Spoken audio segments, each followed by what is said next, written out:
बता रहे हैं आपको। और बात इस वक्त हम कर रहे हैं पाकिस्तान के प्रधानमंत्री को न्योते की। हमारे साथ मीम अफजल साहब भी कांग्रेस से जुड़े हुए हैं। अफजल साहब, ब्रेक पर जाने से पहले तारिक पीरजादा साहब की बात हमने सुनी, जगदम्बिका पाल जी की सुनी, लेकिन प्रेम शुक्ला जी कह रहे हैं कि वो अब भी, यानी शिवसेना अब भी इसके खिलाफ है कि इस तरह के न्योते दिए जाएं जब तक रिश्ते सुधरे नहीं।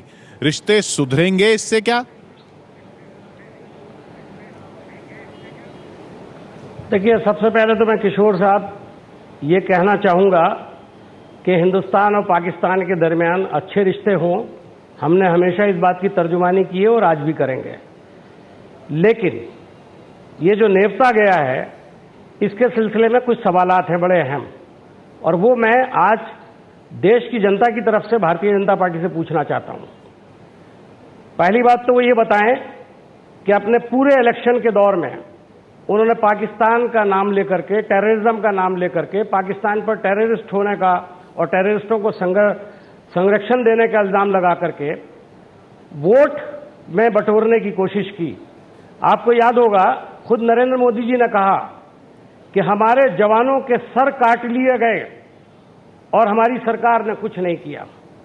मैं आज पूछना चाहता हूं कि जवानों के सर काटने वाली सरकार और उसके वजीर आजम को आज आप राज तिलक का नेवता दे रहे हैं। मैं आपको याद दिला दूं कि जिस वक्त पाकिस्तान के प्रेसिडेंट अजमेर शरीफ की जियारत करने के लिए निजी दौरे पर आए थे, तो भारत के विदेश मंत्री सलमान खुर्शीद साहब ने जयपुर जाकर के उनको एक भोज दिया था, यानी उनको जी खाना खिलाया था जी।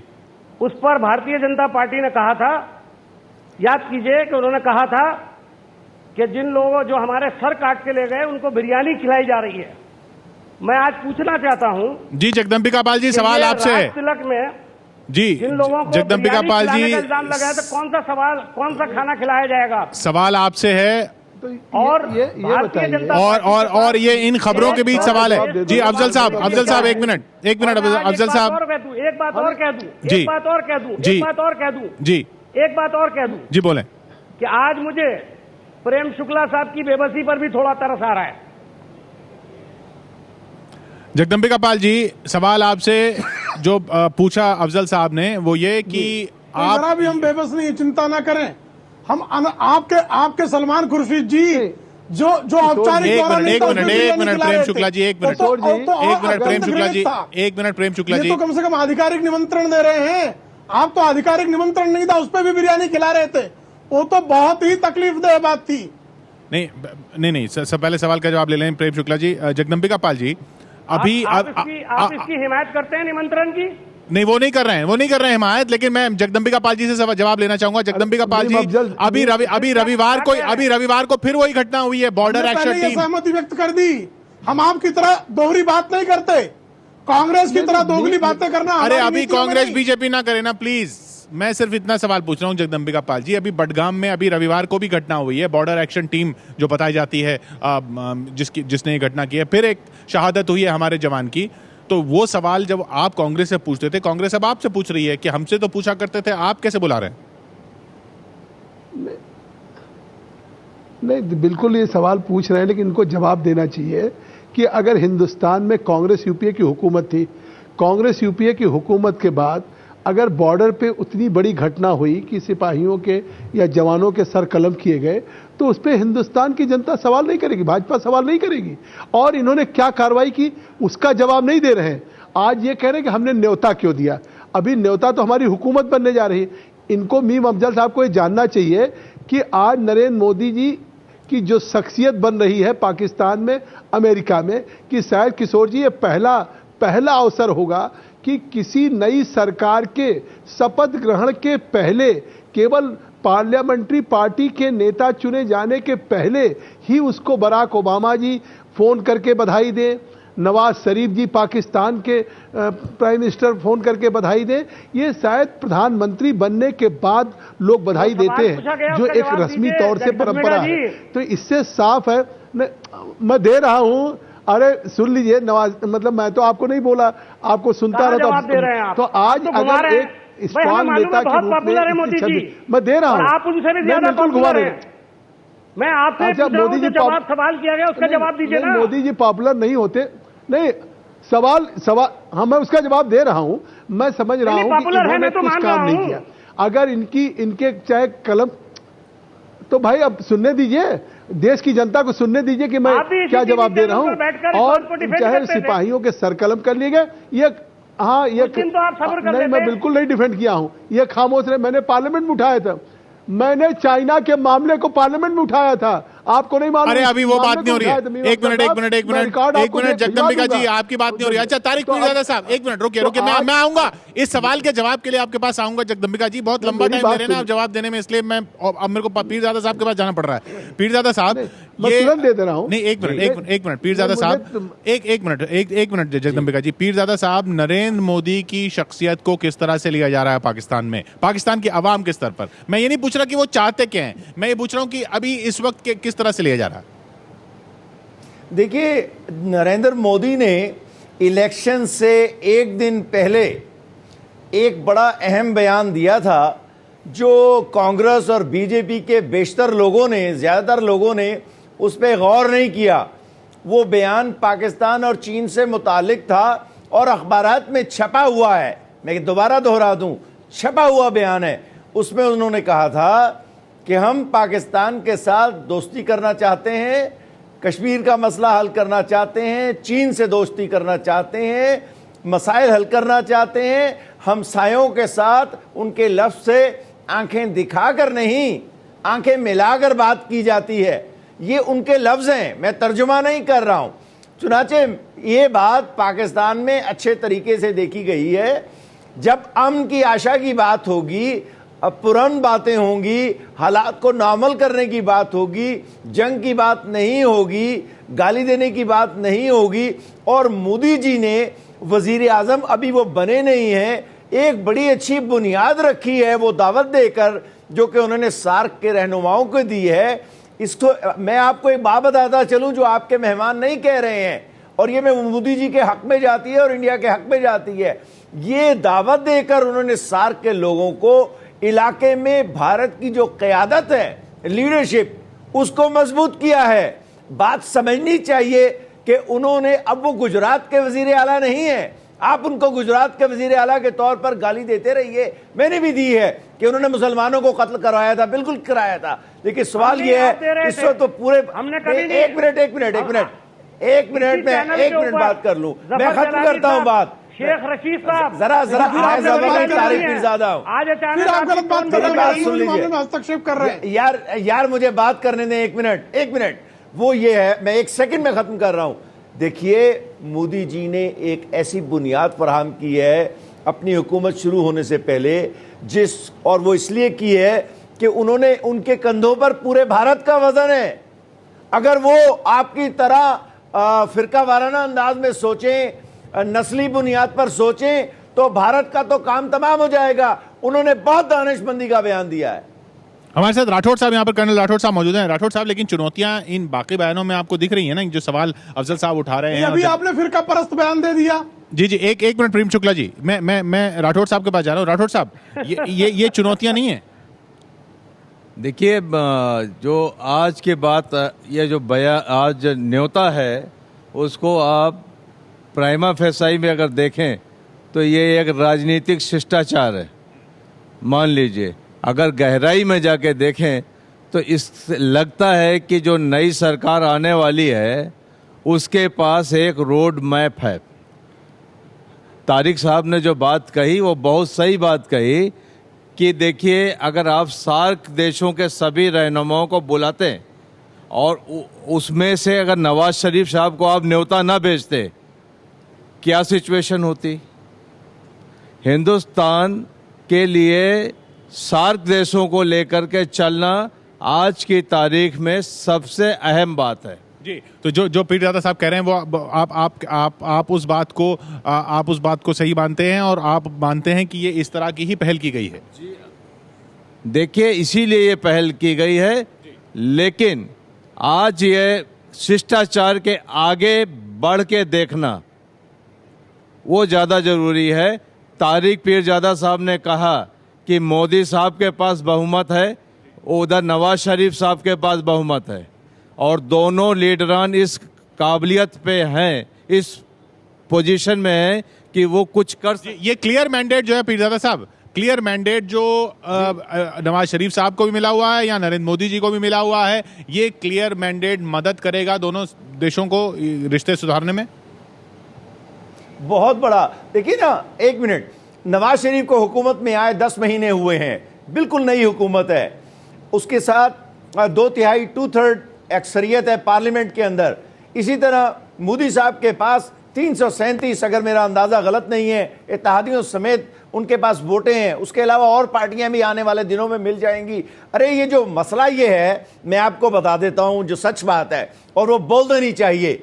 देखिए, कांग्रेस के पिछले 8, 9, 10 साल हिंदुस्तान की पॉलिसी की नाकामी थे। इन लोगों ने हिंदुस्तान के अवाम का मैंडेट ज़ाया किया, इख्तियार को ज़ाया किया, फैसले नहीं किए। मनमोहन साहब आखिरी दिन तक कहते रहे मेरा दिल करता है मैं पाकिस्तान जाऊं। अरे भाई, आपका दिल करता है तो आप जाइए, हालात को ठीक कीजिए।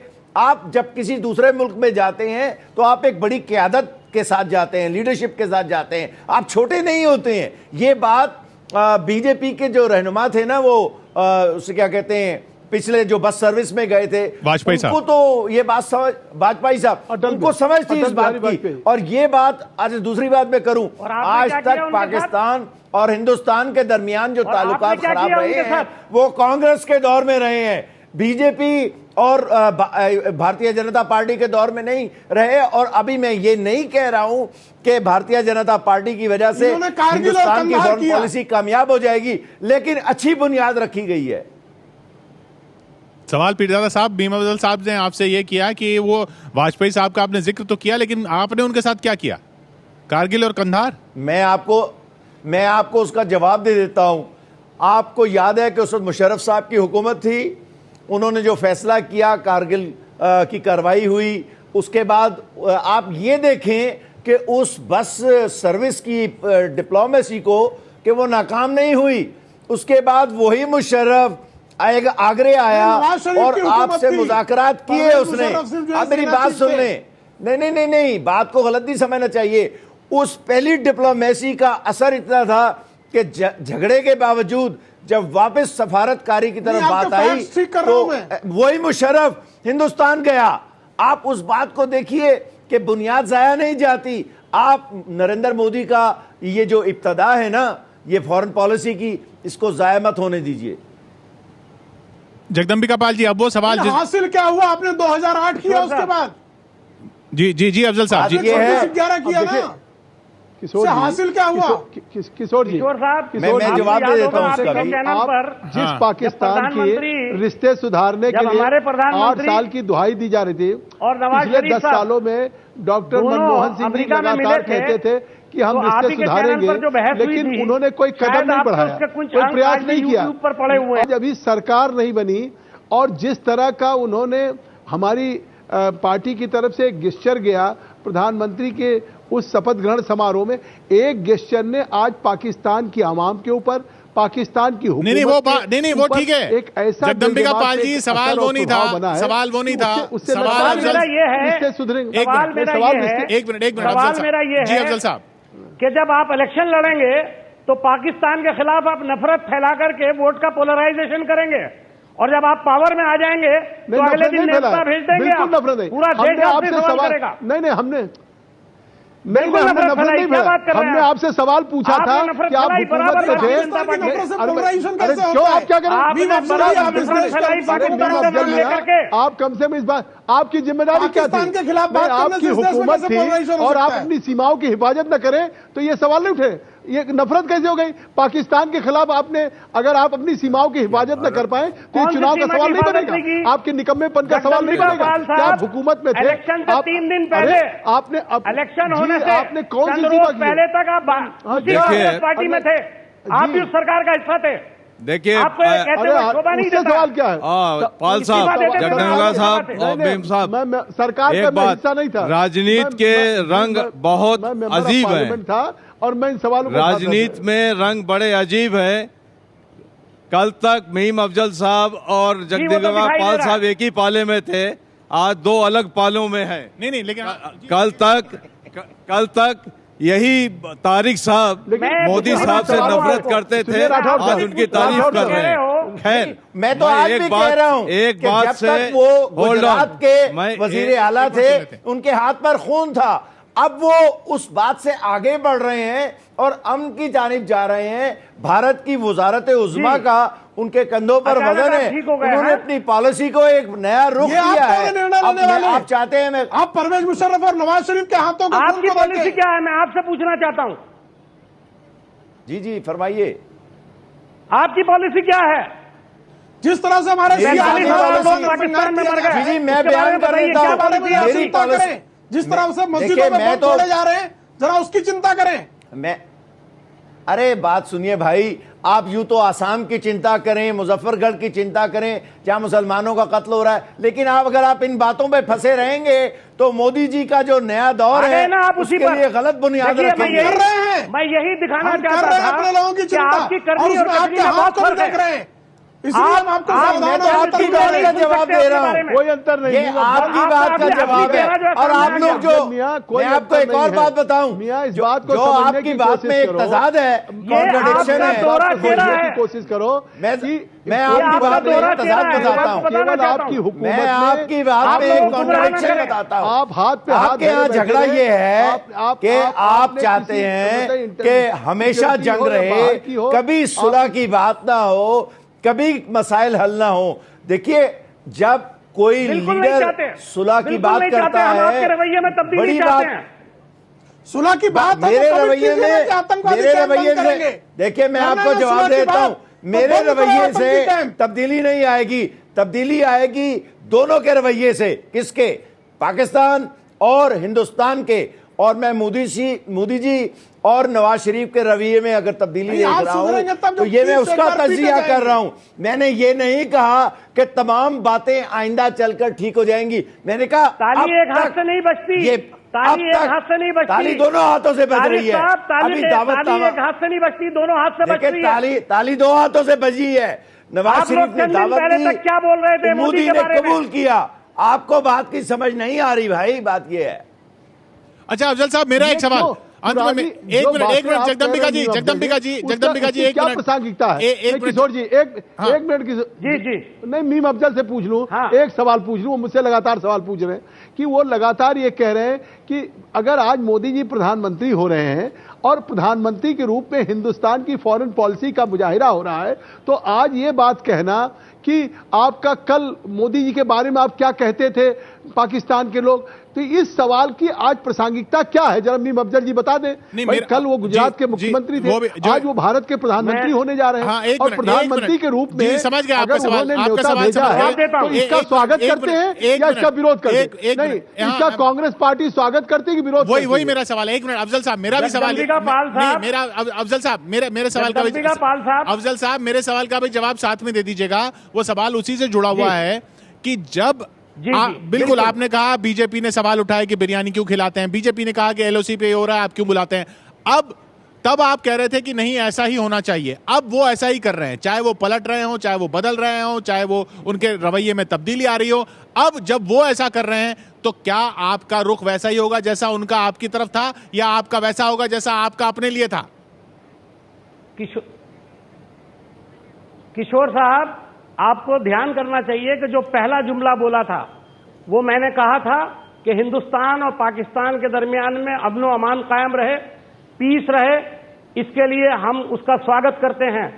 और मैंने भारतीय जनता पार्टी का जो ये कदम है इनविटेशन का, इसके बारे में एक जुमला भी गलत नहीं बोला। मैं इसको गलत नहीं समझ रहा हूं, नंबर 1। लेकिन आप वोट की राजनीति के लिए पाकिस्तान के खिलाफ खड़े कर रहे हैं, यहाँ पर प्रोपेगेंडा करें अपने इलेक्शन कैंपेन के अंदर, आप जवानों के आप सवाल सिर्फ वही नहीं खड़ा कर रहे, सवाल प्रेम शुक्ला जी भी वही खड़ा कर रहे हैं। प्रेम शुक्ला जी भी वही सवाल पूछ रहे हैं आपसे, सिर्फ मीम अफजल साहब थोड़ी बोल रहे हैं। पूरा देश पूछेगा इनसे ये सवाल।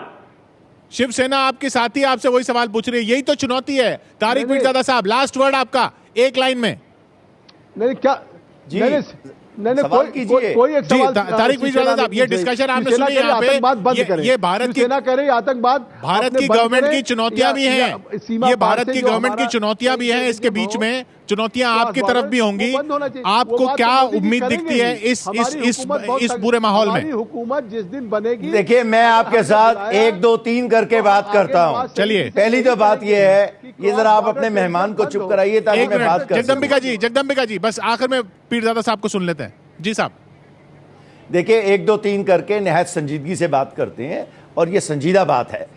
देखिए, हिंदुस्तान का एक वजीर आज़म मुंतखब हुआ है, उसको ये हक हासिल है कि वो हिंदुस्तान के अंदरूनी और बैरूनी मामलात के मुतालिक अवाम के दिए हुए मैंडेट के मुताबिक अपनी पॉलिसी बनाए।